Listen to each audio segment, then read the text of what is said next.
ಮಾಡ್ತಾ ಇದ್ವಿ. ನಾವು ನಮ್ಮ ತಮ್ಮೇಶ್ ಗೌಡ್ರು ಎಲ್ಲ ಯುವ ಮೋರ್ಚಾದ ಕಾರ್ಯಕರ್ತರು ಇಡೀ ರಾಜ್ಯದಲ್ಲಿ ಏನು ಪಾಪ ಮನೆಯಲ್ಲಿ ತಂದೆ ತಾಯಿ ಅಂತಿದ್ದಾರೆ, ಮಕ್ಕಳಿಲ್ಲ, ಅವ್ರಿಗೆ ಹೊರಗಡೆ ವಿದ್ಯಾಭ್ಯಾಸಕ್ಕೆ ಹೋಗಿರ್ತಾರೆ, ಉಚಿತ ಅವರಿಗೆ ಮೆಡಿಕಲ್ ಕಿಟ್ಗಳನ್ನು ಮಾತ್ರೆಗಳನ್ನು ಕೊಡ್ತಕ್ಕಂಥ ಕೆಲಸನ ಮಾಡಿದ್ವಿ, ಔಷಧಿಗಳನ್ನು ಕೊಡ್ತಕ್ಕಂಥ ಕೆಲಸನ ಮಾಡಿದ್ವಿ. ಈ ರೀತಿ ಇಡೀ ದೇಶದಲ್ಲಿ ಆ ಕೋವಿಡ್ ಸಂದರ್ಭದಲ್ಲಿ ವಿನೂತನವಾಗಿ ನಮ್ಮ ಕಾರ್ಯಕರ್ತರು ಸೇವೆಯನ್ನು ಮಾಡ್ತಕ್ಕಂಥ ಕೆಲಸವನ್ನ ಮಾಡಿದ್ದಾರೆ. ಯಾಕೆ ವಿಚಾರವನ್ನ ಇಲ್ಲಿ ನೆನಪು ಮಾಡಿಕೊಡ್ತಾ ಇದ್ದೇನೆ ಅಂತ ಹೇಳಿದ್ರೆ, ವಿವಿಧ ಕ್ಷೇತ್ರಗಳಿಂದ ತಾವೆಲ್ಲರೂ ಕೂಡ ಬಂದಿದ್ದೀರಿ. ಹಾಗಾಗಿ ಭಾರತೀಯ Janata party it's a party with difference. ರಾಜಕೀಯ ಪಕ್ಷ ಅಂದ್ರೆ ಅಧಿಕಾರದ ಚುಕ್ಕಾಣಿ ಹಿಡ್ತಕ್ಕಂಥದ್ದು ಅಷ್ಟೇನೇ ಅಲ್ಲ, ಒಂದು ವಿರೋಧ ಪಕ್ಷದಲ್ಲಿದ್ದಾಗೂ ಸಹ ಒಂದು ಜವಾಬ್ದಾರಿತ ವಿರೋಧ ಪಕ್ಷವಾಗಿ ಕೆಲಸ ಮಾಡಿಕೊಂಡು ನಿರಂತರವಾಗಿ ಬಂದಿರತಕ್ಕಂಥ ನಮ್ಮ ಪಕ್ಷ. ಹಾಗಾಗಿ ಇವತ್ತು ನನಗೆ ಸಂತೋಷ ಆಗಿದೆ. ಇವತ್ತು ನಮ್ಮ ರಾಷ್ಟ್ರೀಯ ಅಧ್ಯಕ್ಷರು ಕರೆ ಕೊಟ್ಟಂತ ಸಂದರ್ಭದಲ್ಲಿ ಸ್ವತಃ ಪ್ರಧಾನಮಂತ್ರಿ ನರೇಂದ್ರ ಮೋದಿಜಿಯವರು ಮೊನ್ನೆ ದಿನ ಈ ಸದಸ್ಯತ್ವ ಅಭಿಯಾನಕ್ಕೆ ಚಾಲನೆ ಕೊಟ್ಟಂತ ಸಂದರ್ಭದಲ್ಲಿ ನಮ್ಮ ರಾಜ್ಯದಲ್ಲಿ ಇವತ್ತು ಕಳೆದ ಬಾರಿ 1,04,00,000 ಸದಸ್ಯರ ಒಂದು ನೋಂದಾವಣೆ ನಮ್ಮ ರಾಜ್ಯದಲ್ಲಿ ಆಗಿರ್ತಕ್ಕಂಥದ್ದು. ಈ ಬಾರಿ ಅದನ್ನು ದಾಟಿ ಇನ್ನೂ ಹೆಚ್ಚು ಸದಸ್ಯತ್ವದ ಒಂದು ನೋಂದಾವಣೆ ಮಾಡಬೇಕು. ಮೊನ್ನೆ ದಿನ ಪ್ರಧಾನಮಂತ್ರಿ ಚಾಲನೆ ನೀಡಿದ್ದಾರೆ.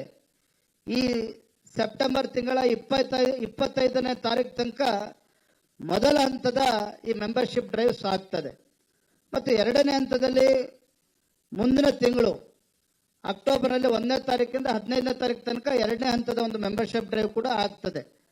ಈಗಾಗಲೇ ತಮಗೆಲ್ಲ ತಿಳಿದಿರೋ ಹಾಗೆ ಮಿಸ್ಡ್ ಕಾಲ್ ಅನ್ನ ಕೊಡೋದ್ರ ಮೂಲಕ ಮತ್ತೆ ಯಾರ್ಯಾರು ಭಾಗವಹಿಸ್ತಾರೆ ಅಂತ ಹೇಳಿದ್ರೆ ಸಂಸದರಿರ್ಬೋದು, ಶಾಸಕರಿರ್ಬೋದು, ವಿಧಾನ ಪರಿಷತ್ ಸದಸ್ಯರು, ಎಲ್ಲ ಪ್ರತಿಯೊಬ್ಬ ಕಾರ್ಯಕರ್ತರು, ನಾವು MP ML ಅನ್ನೋದಕ್ಕಿಂತ ಹೆಚ್ಚಾಗಿ ನಾವು ಪ್ರತಿಯೊಬ್ಬರು ಕೂಡ ಭಾರತೀಯ ಜನತಾ ಪಾರ್ಟಿಯ ಕಾರ್ಯಕರ್ತರು. ನಮ್ಮ ರಾಷ್ಟ್ರೀಯ ಅಧ್ಯಕ್ಷರ ಅಪೇಕ್ಷೆ ಇದೆ,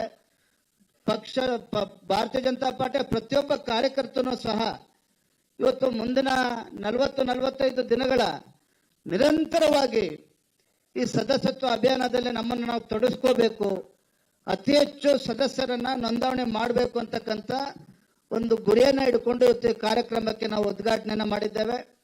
ಆಗಲೇ ಹೇಳಿದಾಗ 2 ಹಂತದಲ್ಲಿ ಈ ಸದಸ್ಯತ್ವ ಅಭಿಯಾನ ಆಗ್ತದೆ. ಮೊದಲ ಹಂತದಲ್ಲಿ ಈ ತಿಂಗಳ 25ನೇ ತಾರೀಕುವರೆಗೂ ಇರ್ತದೆ.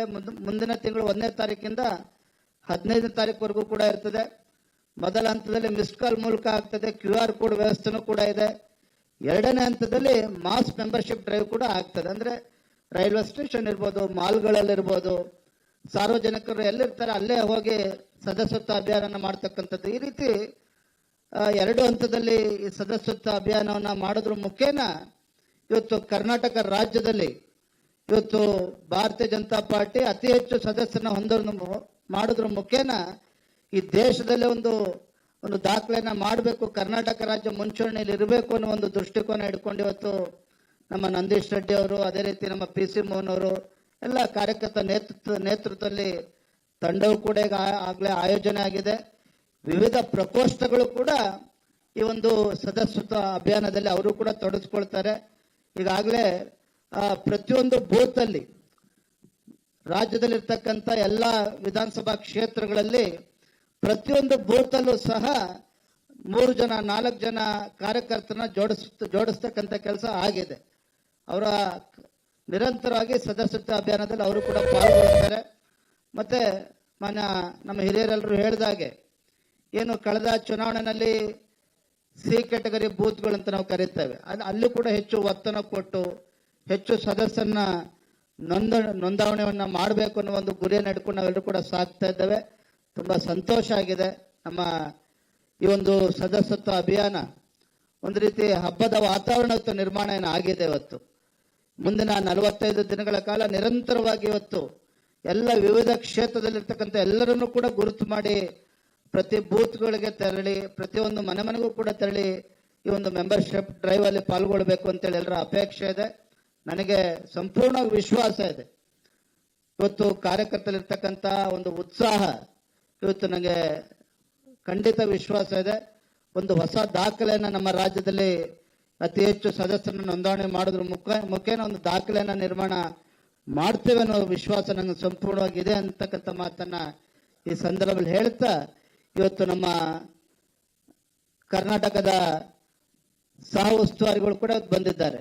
ಅವರು ಕೂಡ ಇವತ್ತು ಕೇಂದ್ರದಿಂದ ಒಬ್ಬರು ವರಿಷ್ಠರನ್ನು ಕೂಡ ಇವತ್ತು ನಿಯೋಜನೆ ಮಾಡ್ತಾರೆ. ಪ್ರತಿಯೊಂದು ರಾಜ್ಯಕ್ಕೂ ಕೂಡ ಒಬ್ಬರ ನಿಯೋಜನೆ ಮಾಡ್ತಾರೆ.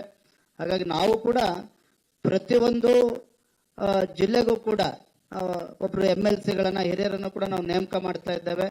ಹಾಗೆ ನಿರಂತರವಾಗಿ ಒಂದು ಗುರಿಯನ್ನು ಮುಟ್ಟೋದಕ್ಕೆ ಸಾಧ್ಯ ಆಗ್ತದೆ. ಹಾಗಾಗಿ ಎಲ್ಲರನ್ನು ಕೂಡ ತೊಡಗಿಸ್ಕೊಳ್ತಕ್ಕಂಥ ಕೆಲಸನೂ ಕೂಡ ನಾವು ಮಾಡ್ತಾ ಇದ್ದೇವೆ ಅನ್ನೋ ಮಾತನ್ನ ಸಂದರ್ಭದಲ್ಲಿ ಹೇಳ್ತಾ, ಮತ್ತೊಮ್ಮೆ ಒಂದು ವಿಶೇಷವಾಗಿರ್ತಕ್ಕಂಥ ಸಂದರ್ಭ. ಈ ಸಂದರ್ಭದಲ್ಲಿ ವಿವಿಧ ಕ್ಷೇತ್ರಗಳಿಂದ ಎಲ್ಲರೂ ಕೂಡ ತಾವೆಲ್ಲರೂ ಕೂಡ ಬಂದಿದ್ದೀರಿ. ತಮ್ಮ ಸಹಕಾರಕ್ಕೆ ನಾವೆಲ್ಲರೂ ಕೂಡ ಚಿರಋಣಿಯಾಗಿದ್ದೇವೆ ಅನ್ನೋ ಮಾತನ್ನ ಸಂದರ್ಭದಲ್ಲಿ ಹೇಳ್ತಾ, ತಾವು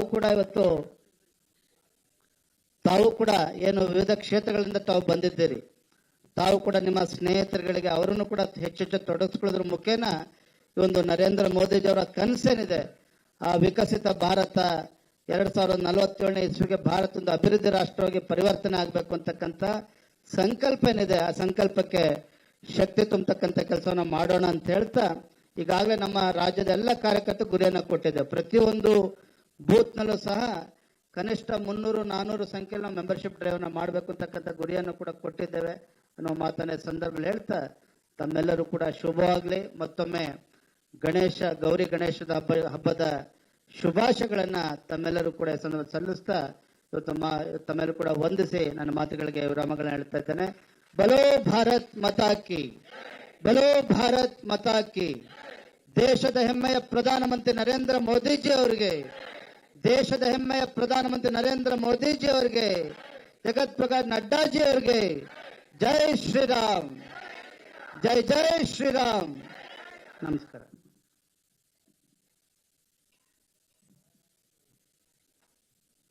ನಮ್ಮನ್ನೆಲ್ಲರನ್ನು ಉದ್ದೇಶಿಸಿ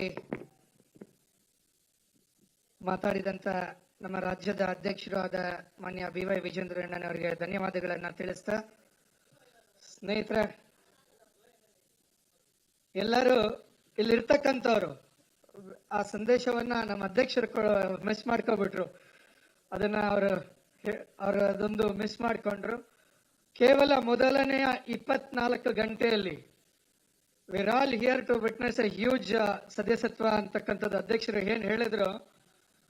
ಈ ಮೊದಲನೆಯ 24 ಗಂಟೆಯಲ್ಲಿ ಒಟ್ಟು ಮಾನ್ಯ ಪ್ರಧಾನ ಮಂತ್ರಿ ಅವರು ಚಾಲನೆ ಮಾಡಿದ ನಂತರ ನಿನ್ನೆ ಸಂಜೆ 6:15 ಗಂಟೆ ಅಷ್ಟೊತ್ತಿಗೆ, ಮೊನ್ನೆ ಸಂಜೆ 6:15 ಚಾಲನೆ ಕೊಟ್ಟಿದ್ದು, 24 ಗಂಟೆಯಲ್ಲಿ 50,31,000ಕ್ಕೆ ಮೇಲ್ಪಟ್ಟು ಸದಸ್ಯತ್ವ. ಎಸ್, ಅಕ್ರಾಸ್ ದಿ ಕಂಟ್ರಿ 50,31,000 ಮೇಲ್ಪಟ್ಟು ಸದಸ್ಯತ್ವ ಆಗಿದೆ. ಹಾಗೆ ನಾವು ಈಗ ನೋಡಿದ್ರೆ, ಈಗ ರೀಡಿಂಗ್ ನೋಡಿದ್ರೆ ಈಗಾಗಲೇ ಕರ್ನಾಟಕ ರಾಜ್ಯದಲ್ಲಿ ನಾವು 5 ಲಕ್ಷ ದಾಟಿರ್ತಕ್ಕಂಥದ್ದು ಕರ್ನಾಟಕ ರಾಜ್ಯದನ್ನು ಆಗ್ತಾ ಇದೆ ಬಂಧುಗಳ. ನಮ್ಮ ಆನ್ಲೈನ್ ಲೈನ್ಸ್ ಏನಿದೆ, ದಿಲ್ಲಿಲಿ 1.5 ಸೆಕೆಂಡ್ಗೆ ಕನೆಕ್ಟ್ ಆಗ್ಬೇಕಾದಂಥದ್ದು 1 ಸೆಕೆಂಡ್ಗೆ ಬಹುಶಃ 2,000 ಕಾಲ್ಸ್ ಕನೆಕ್ಟ್ ಆಗ್ತಕ್ಕಂಥ ಸಿಸ್ಟಮ್ ಇದೆ. ಆದ್ರೆ ಆ ಸಿಸ್ಟಮು ಸಹ ತಡೆಯಕ್ ಆಗ್ತಿಲ್ಲ, ಅಷ್ಟೊಂದು ಕಾಲ್ಸ್ ಆಗ್ತಾ ಇದೆ ಬಂಧುಗಳು. 1 ಸೆಕೆಂಡ್ಗೆ 2,000 ಅಂದ್ರೂ ಕನೆಕ್ಟ್ ಆಗಕ್ ಆಗ್ತಿಲ್ಲ. ಈ ರೀತಿಯಾದಂತ ಸದಸ್ಯತ್ವ ಅಭಿಯಾನದ ಉದ್ಘಾಟನೆಯ ಕಾರ್ಯಕ್ರಮದಲ್ಲಿ ಭಾಗವಹಿಸಿರ್ತಕ್ಕಂಥ ತಾವುಗಳು, ಮೊದಲು ತಾವುಗಳು ಈ ನಂಬರ್ ಡಯಲ್ ಮಾಡುವ ಮೂಲಕವಾಗಿ, ಬಹುಶಃ ಎಲ್ಲರೂ ಮಾಡಿದೀರಾ, ಇಲ್ಲ ಮಾಡಿಲ್ಲ ಅಂದ್ರೆ ಈ ಒಂದು ನಂಬರ್ ಡಯಲ್ ಮಾಡುವ ಮೂಲಕವಾಗಿ, ಯಾರ್ಯಾರು ಮಾಡಿಲ್ವೋ ದಯವಿಟ್ಟು ಮತ್ತೊಮ್ಮೆ ರಿಕ್ವೆಸ್ಟ್ ಮಾಡ್ತಿದ್ದೀರಿ, ಎಲ್ಲರೂ ನಂಬರ್ ಡಯಲ್ ಮಾಡುವ ಮೂಲಕವಾಗಿ ತಾವು ಸದಸ್ಯತ್ವವನ್ನ, ಪ್ರಾಥಮಿಕ ಸದಸ್ಯತ್ವಕ್ಕೆ ಪಡಿಬೇಕು ಅಂತಕ್ಕಂಥದ್ದನ್ನ ಈ ಮೂಲಕವಾಗಿ ಮನವಿ ಮಾಡ್ತಿದ್ದೀರಿ ಬಂಧುಗಳೇ. ಈವಾಗಲೇ ಡಯಲ್ ಮಾಡಿ 88 ಮಾಡಿದ್ದೀರಾ. ಯಾರು ಆಗಿಲ್ವೋ ಅವರು ಎಲ್ಲರೂ ಆಗ್ಬಿಟ್ಟಿದ್ದೀರಾ. ಇಲ್ಲಿರೋರು ಯಾರಾದ್ರೂ ಆಗದೆ ಇರೋರು ಸುಮಾರು ಇರ್ತಾರೆ. ಯಾರಾದ್ರೂ ಆಗದೆ ಇರೋರು ಡಾಕ್ಟರ್ಸ್ ಯಾರಾದ್ರೂ, ಬಹುಶಃ ಎಲ್ಲರೂ ಆಗಿದ್ದೀರಾ. ಎಕ್ಸಲೆಂಟ್, ಧನ್ಯವಾದಗಳು. ಜೋರಾದ ಚಪ್ಪಾಳೆಯ ಮೂಲಕವಾಗಿ ಸದಸ್ಯತ್ವ ಪರ್ವ ಮತ್ತೆ ಅದೆಲ್ಲ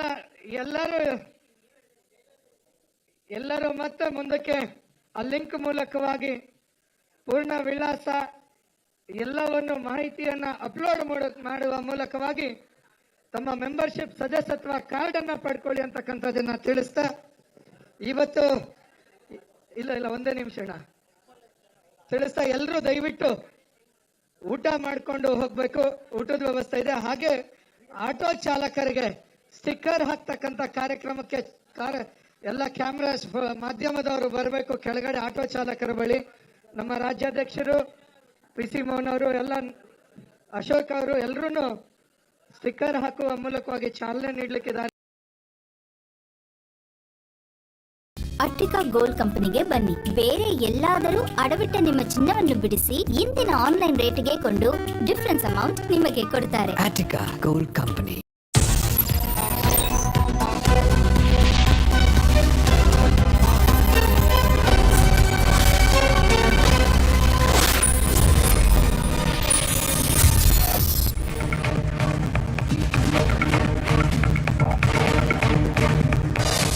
ನಮಸ್ಕಾರ, ನೀವು ನೋಡ್ತಾ ಇದ್ದೀರಾ ಏಷ್ಯಾನೆಟ್ ಸುವರ್ಣ ನ್ಯೂಸ್. ನಾನು ಅಜಿತ್ ಹನುಮಕ್ಕನವರ್. ಈಗ ಈ ವಾರದ ನ್ಯೂಸ್ ಅವರ್ ಸ್ಪೆಷಲ್ನಲ್ಲಿ news person of the week ಇರ್ತಾರೆ, ಅಥವಾ news subject of the week ಬಗ್ಗೆ ಮಾತನಾಡುವುದಕ್ಕೆ ಒಬ್ಬ ಅತಿಥಿ ನಮ್ಮ ಮಧ್ಯದಲ್ಲಿರ್ತಾರೆ. ರಾಜ್ಯ ರಾಜಕಾರಣದಲ್ಲಿ ಮೂಢ ಹಗರಣವೊಂದನ್ನು ಹೊರತುಪಡಿಸಿದರೆ ಅತಿ ಹೆಚ್ಚು ಚರ್ಚೆಯಾಗ್ತಾ ಇರುವ ವಿಷಯ ಚನ್ನಪಟ್ಟಣ ಉಪಚುನಾವಣೆ. ಇನ್ನೂ ನೋಟಿಫಿಕೇಶನ್ ಇಲ್ಲ, ಯಾವಾಗ ಎಲೆಕ್ಷನ್ ಆಗುತ್ತೆ ಅನ್ನೋದು ಗೊತ್ತಿಲ್ಲ. ಆಗಲೇ ಟಿಕೆಟ್ಗಾಗಿ ಸರ್ವ ರೀತಿಯ ಪ್ರಯತ್ನಗಳು ಶುರುವಾಗಿದ್ದಾವೆ. ಅತಿ ಹೆಚ್ಚು ಕೇಳಿ ಬರ್ತಾ ಇರುವ ಹೆಸರು CP ಯೋಗೇಶ್ವರ್. ಸ್ವತಃ CP ಯೋಗೇಶ್ವರ್ ನಮ್ಮ ಸ್ಟುಡಿಯೋದಲ್ಲಿದ್ದಾರೆ. ಕಾರ್ಯಕ್ರಮಕ್ಕೆ ಸ್ವಾಗತ ಯೋಗೇಶ್ವರ್ ಅವರೇ.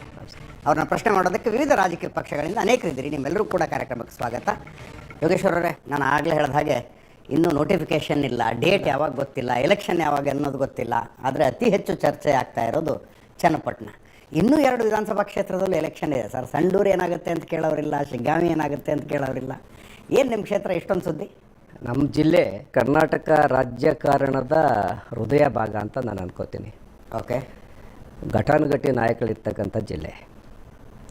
ಒಬ್ಬರು ಮುಖ್ಯಮಂತ್ರಿ ಆಗಿದ್ದವರು, ಇನ್ನೊಬ್ಬರು ಮುಖ್ಯಮಂತ್ರಿ ಆಗಬೇಕು ಅಂತ ಅಂದ್ಕೊಂಡಿರ್ತಕ್ಕಂಥವ್ರು. ಇವರಿಬ್ಬರ ನಡುವೆ ನಾನೊಬ್ಬ ಸಣ್ಣದಾಗಿ ರಾಜಕೀಯವಾಗಿ ಅಷ್ಟೋ ಎಷ್ಟೋ ಉಸಿರಾಡ್ತಾ ಇರೋನು. ಒಂದು ರೀತಿಯ ಭಾಳ ಪ್ರಾಮುಖ್ಯತೆ. ರಾಜಕೀಯಕ್ಕೆ ಅಷ್ಟೇ ಉಸಿರಾಡ್ತೀರ ನೀವು. ಭಾಳ ಜನರು ಉಸಿರು ನಿಲ್ಸಂಗೆ ಮಾಡ್ಬಿಡ್ತೀರಿ ನೀವು. ನಿಮ್ಮ ರಾಜಕೀಯ ಮೂಗಳಂಗಿರ್ತವೆ. ಅಲ್ಲ, ಇಬ್ಬರು ದೈತ್ಯರ ನಡುವೆ ನಾನು ಈ ಭಾರತೀಯ ಜನತಾ ಪಾರ್ಟಿ ಏನಾದ್ರು ಮಾಡಿ ಆ ಭಾಗದಲ್ಲಿ ಬೆಳೆಸ್ಬೇಕಂತೇಳಿ ಹೋರಾಟ ಮಾಡ್ತಾರೋನು. ಇವರಿಬ್ಬರ ಹಾವು ಏಣಿ ಆಟದಲ್ಲಿ ಒಂದಷ್ಟು ಸೋಲು, ಒಂದಷ್ಟು ನೋವು, ಹತಾಶೆ, ಇದರ ನಡುವೆ ಒಂದು ಅವಕಾಶ ಸಿಕ್ಕಿದೆ. ಮತ್ತೆ ಪ್ರಯತ್ನ ಮಾಡುವ ಅಂಥೇಳಿ ನಾನು ಪ್ರಯತ್ನ ಮಾಡ್ತಾಯಿದ್ದೀನಿ. ಆಗಾಗ ಸ್ವಲ್ಪ ಅದು ಪ್ರಾಮುಖ್ಯತೆ ಪಡ್ಕೊಂಡಿದೆ. ಇವಾಗ ಅತಿ ಹೆಚ್ಚು ಚರ್ಚೆ ಆಗ್ತಾ ಇದೆ. ನೀವು ಆ ಪ್ರಯತ್ನ ಆರಂಭಿಸಿದ್ರಿಂದಾನೇನಾ? ಈಗೇನಾಗಿದೆ, ಮೊದಲು 3 ಪಕ್ಷ ಇದ್ದವು. ಈಗ ನಾವು ಮೈತ್ರಿಕೂಟ, ಇನ್ನೊಂದು ಪಕ್ಷ. ಈಗ ನಾವು JDS ಒಂದಾಗಿದ್ದೀವಿ, ಮೈತ್ರಿಕೂಟ ಮಾಡ್ಕೊಂಡಿದ್ದೀವಿ. ಈ ಮೈತ್ರಿಕೂಟದಲ್ಲಿ ಈ ಒಂದು ಚುನಾವಣೆ ಯಾರು ನಿಂತ್ಕೋಬೇಕು ಅನ್ನೋದೊಂದು ಸಣ್ಣ ಗೊಂದಲ ನಮ್ಮಲ್ಲಿದೆ. ನನಗೆ ಈ ಕ್ಷೇತ್ರ ಬಿಟ್ಟರೆ ಬೇರೆ ಇಲ್ಲ. ನಾನು ಚನ್ನಪಟ್ಟಣದಲ್ಲಿ ಬಿಟ್ಟರೆ ನನಗೆ ಬೇರೆ ಬೇರೆ ತಾಲೂಕು, ಬೇರೆ ಬೇರೆ ಜಿಲ್ಲೆಗಳು ನಾನು ಹೋಗೋಕ್ಕಾಗಲ್ಲ. ನನ್ನ ಕ್ಷೇತ್ರ ನನಗೆ ಬಿಟ್ಕೊಡಿ ಅಂತೇಳಿ ನಾನು ಕೇಳ್ತಾ ಇದ್ದೀನಿ. ಜೊತೆಗೆ ಇಲ್ಲಿ ಕುಮಾರಸ್ವಾಮಿಯವರ ನಿರ್ಣಯದ ಮೇಲೆ ಇದೇನಿದ್ರು ತೀರ್ಮಾನ ಆಗ್ತದೆ, ನಾನೇ ಅದನ್ನು ಒಪ್ಕೋತೀನಿ. ಆದರೂ ನಮ್ಮ ಪಕ್ಷದ ಮುಖಂಡರುಗಳಿಗೆ ಈ ಕ್ಷೇತ್ರ ಯಾಕೆ ಅಷ್ಟು ಪ್ರಾಮುಖ್ಯತೆ ಅನ್ನೋ ಒಂದು ವಿಚಾರವನ್ನು ಹೇಳಲಿಕ್ಕೆ ಎಲ್ಲ ರೀತಿ ಪ್ರಯತ್ನ ಮಾಡ್ತಾಯಿದ್ದೀನಿ. ದೆಹಲಿಗೆ ಹೋಗಿ ಬಂದೆ, ಕರ್ನಾಟಕದಲ್ಲಿ ಎಲ್ಲ ಲೀಡರ್ಗಳಿಗೆ ಹೇಳಿದೆ, ಅದಕ್ಕೆ ಕನ್ವಿನ್ಸ್ ಮಾಡ್ತಾಯಿದ್ದೀನಿ. ಬೆಂಗಳೂರು ಟು ಮೈಸೂರು, ಹಳೆ ಮೈಸೂರು ಭಾಗದಲ್ಲಿ ಎಲ್ಲ ಕಡೆ JDS ಇದೆ, ನಮ್ಮ ಪಾರ್ಟ್ನರ್ ಪಾರ್ಟಿ. ಆದರೆ ನಮ್ಮ ಒಂದು ಪ್ರಾತಿನಿಧ್ಯ ಎಲ್ಲ ಕಡೆ ಇಲ್ಲ. ಹಾಗಾಗಿ ಚನ್ನಪಟ್ಟಣದ ಸ್ವಲ್ಪ ಅಷ್ಟು ಎಷ್ಟೋ ಇದೆ. ದಯವಿಟ್ಟು ಇದನ್ನು ಉಳಿಸ್ಕೊಡಿ, ನನಗೆ ಒಂದು ಅವಕಾಶ ಮಾಡಿಕೊಡಿ ಅಂತೇಳಿ ನಾನು ಕೇಳ್ಕೊತಾ ಇದ್ದೀನಿ. ಹಾಗಾಗಿ ಇದು ಸ್ವಲ್ಪ ಕಾವು ಹತ್ಕೊಂಡಿದೆ. ಯಾಕೆ ಏನು ಅಂತ ಗೊತ್ತಿಲ್ಲ, ನನಗೂ ಅರ್ಥ ಆಗ್ತಾಯಿಲ್ಲ. ಯಾಕೆ ಇಷ್ಟು ಈ ಒಂದು ಬೈ ಎಲೆಕ್ಷನ್ಗೆ ಇಷ್ಟೊಂದು ಪ್ರಾಮುಖ್ಯತೆ ಅಂತ ಗೊತ್ತಿಲ್ಲ. ಯೋಗೇಶ್ವರಿಗೆ ಟಿಕೆಟ್ ಕೊಡಿಸ್ಬೇಕು ಅಂತ ಯಾರ್ಯಾರು ಬಂದರು? ಬೊಮ್ಮಾಯಿ, ಅಶೋಕು, ಸೋಮಣ್ಣವರು, ಅಶ್ವತ್ಥ ನಾರಾಯಣ, ಎಲ್ಲ ಘಟಾನುಘಟಿಗಳು ಬಂದು ನಿಂತ್ಕೊಂಡಿದ್ದಾರೆ. ಅಂದರೆ ಪಾರ್ಟಿ ಪರವಾಗಿ ಯೋಗೇಶ್ವರ್ ಕೆಲಸ ಮಾಡ್ತಾನೆ, ಅವನ ಪರ ಇರಬೇಕು ಅಂತೇಳಿ ತೀರ್ಮಾನ ಮಾಡಿದ್ದಾರೆ. ರಾಜ್ಯಾಧ್ಯಕ್ಷರು ಕೂಡ ಇದ್ದಾರೆ. ನನಗೆ ಪರ್ಸನಲ್ ಆಗಿ ಬರ್ದೆ ಮುಂದಿನ ಪ್ರಶ್ನೆಗೆ ಈಗಲೇ ಉತ್ತರ ಕೊಟ್ಬಿಟ್ರೆ ಯಾಕೆ ರಾಜ್ಯಾಧ್ಯಕ್ಷರು ಬರಲಿಲ್ಲ? ಇಲ್ಲ ಇಲ್ಲ ವಿಜೇಂದ್ರ ಅವ್ರು ಯಾಕೆ ಇಲ್ಲ ಇಲ್ಲ ಅವ್ರು ಬರಲಿಲ್ಲ. ಅವ್ರು ಮೊದಲೇ ಹೋಗಿದ್ರು, ನನ್ನ ಬಗ್ಗೆ ಎಲ್ಲ ಮಾಹಿತಿ ಕೊಟ್ಟು ಬಂದಿದ್ದರು. ನನಗೂ ಕೂಡ ನೇರವಾಗಿ ಫೋನ್ ಸಂಪರ್ಕದಲ್ಲೂ ಕೂಡ ನಾನು ದೆಹಲಿದಾಗ ಹೇಳ್ತಾ ಇದ್ರು, ಇಲ್ಲ ನಾನೆಲ್ಲ ಮಾತಾಡಿದ್ದೀನಿ, ನೀವು ನಿಂತ್ಕೊಂಡ್ರೆ ಗೆಲ್ಲೋದು, ಅದ್ರ ಬಗ್ಗೆ ಎಲ್ಲ ಸಮರ್ಪಕವಾದ ವರದಿನ ನಮ್ಮ ವರಿಷ್ಠರು ಕೊಟ್ಟಿದ್ದೀನಿ ಅಂತೇಳಿ ಅವರು ನಮ್ಮ ಜೊತೆಲಿ ಇದ್ದಾರೆ. ಅದರಲ್ಲೇ ನಮ್ಮೇಲೇನು ಡಿಫ್ರೆನ್ಸ್ ಇಲ್ಲ. ಆದರೆ ಪಕ್ಷ ಎಲ್ಲ ನಾಯಕರು ಕೂಡ ಒಂಥರ ಒಗ್ಗಟ್ಟಾಗಿದ್ದೀವಿ. ಇದ್ರ ಉದ್ದೇಶ BJP ಮತ್ತು JDS ಮುಂದಿನ ಚುನಾವಣೆಯಲ್ಲಿ ಒಗ್ಗಟ್ಟನ್ನು ಪ್ರದರ್ಶನ ಮಾಡಬೇಕು ಅನ್ನೋದೇ ಇದೆ. ಓಕೆ, ಹಾಗಾಗಿ ಬಹುಶಃ ಗಟ್ಟಿಯಾಗಿ ನಾವು ಈ ಚುನಾವಣೆನ ಎದುರಿಸ್ತೀವಿ. ಯಾಕಂದರೆ ಸರ್, ಇಲ್ಲಿ DK ಶಿವಕುಮಾರ್ ಆ ಕ್ಷೇತ್ರವನ್ನು ಗೆಲ್ಲೇಬೇಕು ಅಂತೇಳಿ ಅವ್ರು ಪಣ ತೊಟ್ಟಿದ್ದಾರೆ. ಹೌದು ಹೌದು. ಯಾಕೆಂದರೆ ಅವ್ರ ತಮ್ಮನ ಸೋಲು ಅವ್ರಿಗೆ ಒಂದು ಹತಾಶೆ ಅವ್ರಿಗೆ ಕಾಡ್ತಾ ಇದೆ. ಅದಾದಮೇಲೆ ಈ ಒಂದು ಪುನಃ ಅವರು ರಾಜಕೀಯವಾಗಿ ಇನ್ನೊಂದು ಮೆಟ್ಲು ಏರಬೇಕಾದ್ರೆ ಈ ಕ್ಷೇತ್ರ ಗೆಲ್ಲಬೇಕು ಅಂತೇಳಿ ಅವ್ರ ನಿರ್ಣಯ. ನಾವು ಕೂಡ ಇಬ್ಬರು ಜೊತೆಯಾಗಿದ್ದೀವಿ, ನಾವು ಈ ಸೋಲಬಾರ್ದು, ನಾವು ಗೆಲ್ಲಬೇಕಂತೇಳಿ ನಮ್ಮ ಹೋರಾಟ. ಇದ್ರ ನಡುವೆ ಇದು BJPಗೆ ಸೇರಬೇಕಾ JDS ಸೇರಬೇಕಾ ಅನ್ನೋದು ಒಂದು ಸಣ್ಣ ಒಂದು ಇದೆ ಅವರಲ್ಲಿ. ಕುಮಾರಸ್ವಾಮಿ ಅವರು ಮನಸ್ಸು ಮಾಡಬೇಕು ಇದಕ್ಕೆ. ಬಹುಶಃ ಅವರು ಒಪ್ಕೋತಾರೆ. ನನ್ನ ಕ್ಷೇತ್ರದ ಮತದಾರರು ನಾನು ಬಿಟ್ಟು ಹೋಗಬಾರ್ದು ಅನ್ನೋ ಉದ್ದೇಶದಿಂದ ನಾನು ಹೇಳ್ತಾನೆ ಇರ್ತೀನಿ, ನಾನು ಚುನಾವಣೆ ಸ್ಪರ್ಧೆ ಮಾಡಬೇಕು ಅಂತ ಅಂದ್ಕೊಂಡಿದ್ದೀನಿ ಅಂತ ಹೇಳ್ತಾನೆ ಇದ್ದೀನಿ. ಇಲ್ಲಾಂದ್ರೆ ಏನಾಗ್ತದೆ, ನಮ್ಮ ಕೌಂಟರ್ ಪಾರ್ಟು DK ಶಿವಕುಮಾರ್ ಅವರು ಭಾಳ ಸಕ್ರಿಯವಾಗಿರೋದ್ರಿಂದ. You want to try? Yeah, sure.